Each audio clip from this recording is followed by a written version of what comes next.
Okay, here's something else you need to know. They fed the widows to alligators, but they took their money and used it for the campaign on voting. Before they fed the widows to the alligator, they fed the widows to the alligators so that they would not talk about what they were doing.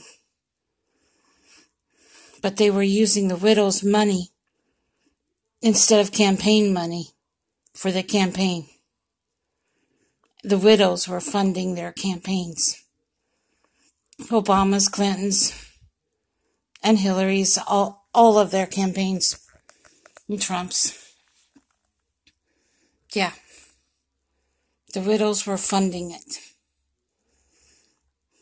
They keep and squander the money that they get from other things for the wall, for everything else. 1 minute, Trump says he got $1 billion, so many billions for the wall. And then, next minute, you know, he has nothing. What'd he do with it? Well, you know what? I think he makes some dirty deals golfing.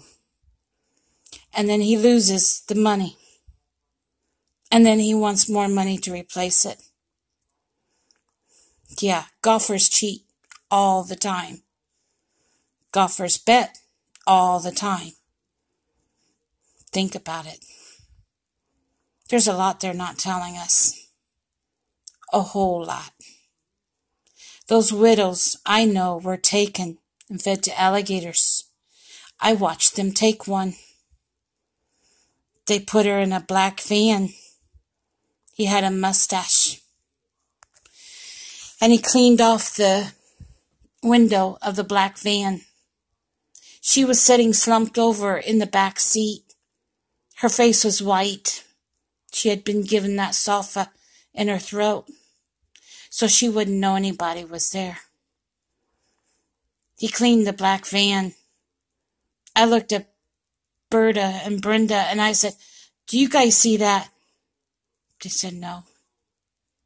They totally ignored it, but they saw it. They said, "Yeah, we do." But they overlooked it. I couldn't do anything because I couldn't walk.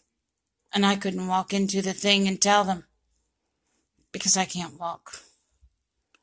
My wheelchair was in the back of the car. I couldn't get it out in enough time to tell them.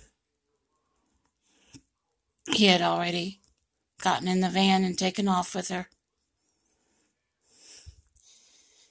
They use airport cars and they go to Cracker Barrel, meet the woman, pick her up with her van, and they take her over to the hotel restaurant. And they feed her to the alligator in a room under the steps, under the back steps. They do that with all the women. And then they take the money that she gave them and they use that for the campaigns. Because I was attacked the day before the primaries. That's how I know. And I was almost fed to an alligator. They use an airport car so that their license plate is not traced. And then they call the store and say, "Car number so-and-so is at your place." And the airport goes and picks it up when they tell them what store they left it at.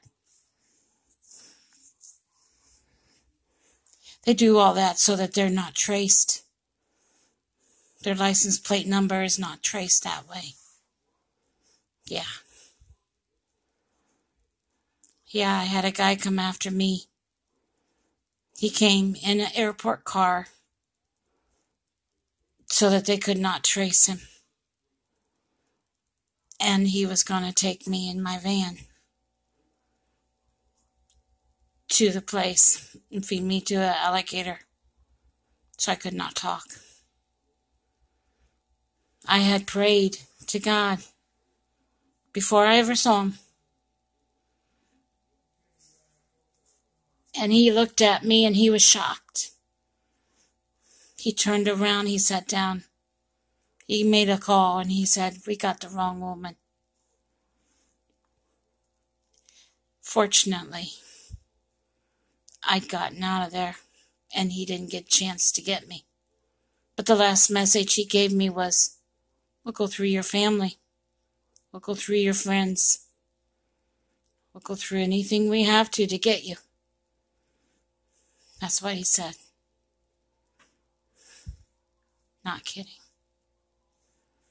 I was attacked June 7th, 2016, the day before the primaries. That's how I know.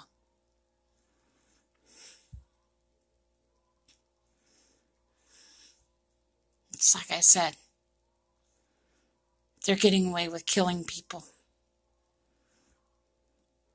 And people don't even care anymore.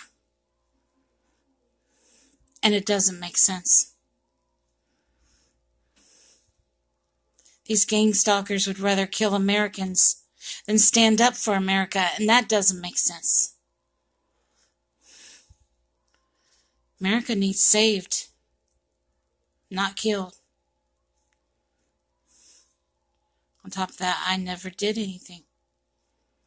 So why come after me? I'm no threat to nobody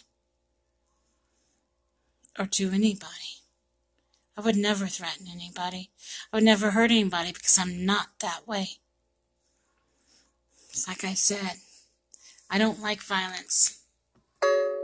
I helped my husband the best possible way I could. And I did the best that I could. And I've been sleeping a lot because I've been exhausted from all that work. That was a lot of work. Not easy when somebody's sick. And you know what?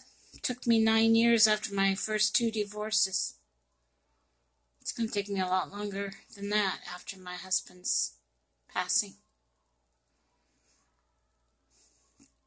Let me tell you.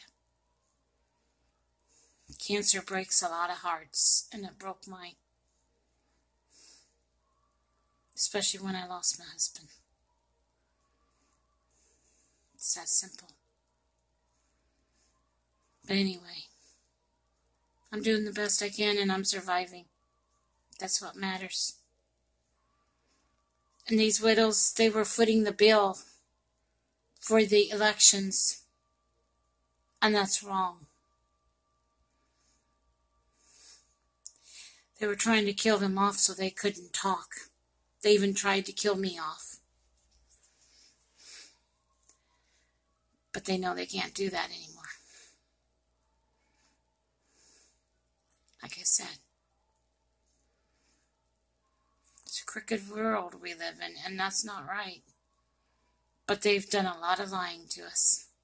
If you listen to my other videos, you'll learn a lot just by listening. Take care now. God bless all of you. Love you all. Comment, subscribe, and take care. Bye now.